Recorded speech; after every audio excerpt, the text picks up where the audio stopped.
বর্তমান আর্জেন্টিনা টিমে যে দুই একটা পজিশনে সমস্যা আছে বলে আমরা ফ্যান্সরা মনে করি, তার মধ্যে একটা পজিশন হচ্ছে রাইট ব্যাক পজিশন। আমাদের এই রাইট ব্যাক পজিশনের দুইটা প্লেয়ার আমাদের একদম পরীক্ষিত প্লেয়ার, অভিজ্ঞ প্লেয়ার। একজন হচ্ছে নাহুয়েল মলিনা এবং আরেকজন হচ্ছে গঞ্জালো মন্টিয়েল। এই দুইজন প্লেয়ার সাম্প্রতিক সময়ে ক্লাবেও ওইভাবে পারফরমেন্স করতে পারতেছে না, বা ন্যাশনাল টিমেও ওইভাবে পারফরমেন্স করতে পারতেছে না, যার কারণে তাদের আপনার রিপ্লেসমেন্ট নিয়ে আসলে কথা বলা দরকার, বা স্কলানিরও চিন্তা করা দরকার। আজকে এই রাইট ব্যাক পজিশনটা নিয়েই একটু কথা বলার চেষ্টা করব। আর আপনি যদি একজন ফুটবল ফ্যান্স হয়ে থাকেন তাহলে কিন্তু অবশ্যই আমার পেজটা ফলো করে রাখবেন। মলিনা এবং মন্টিয়াল আসলে দুইজন দুই ক্যাটাগরির রাইট ব্যাক। আমরা যদি মলিনাকে দেখি, মলিনা একটু অফেন্সিভ ক্যাটাগরির রাইট ব্যাক এবং মন্টিয়াল হচ্ছে ডিফেন্সিভ ক্যাটাগরির রাইট ব্যাক।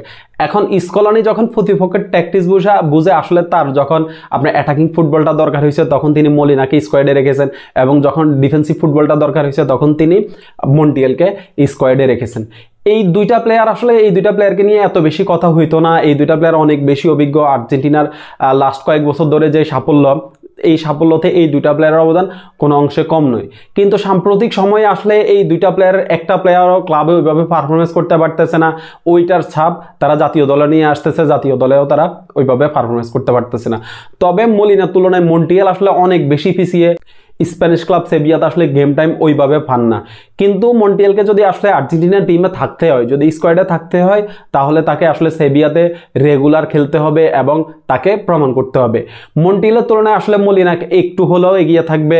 আপনার অ্যাথলেটিকো মাদ্রিদের হয়ে যতটুকু খেলার সময় পান মোটামুটি ভালোই খেলেন, গোল অ্যাসিস্ট করেন।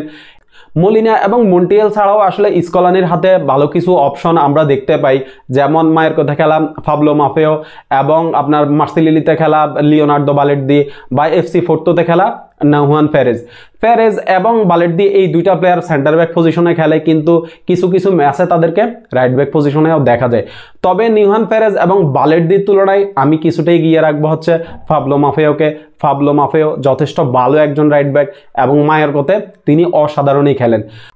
তো স্কলানি আসলে এখনই হয়তো বা মলিনা বা মন্টিয়াল দুইজনকে এখনই হয়তো বা দল থেকে বাদ দিয়ে দিবেন না, তাদেরকে দলের সাথে রাখবেন, যেহেতু তারা অনেক বেশি অভিজ্ঞ, এবং তাদেরকে দলের সাথে রেখেই তিনি আরেকজন রাইট ব্যাক হয়তো বা 2026 বিশ্বকাপে তিনি নিয়ে যাবেন।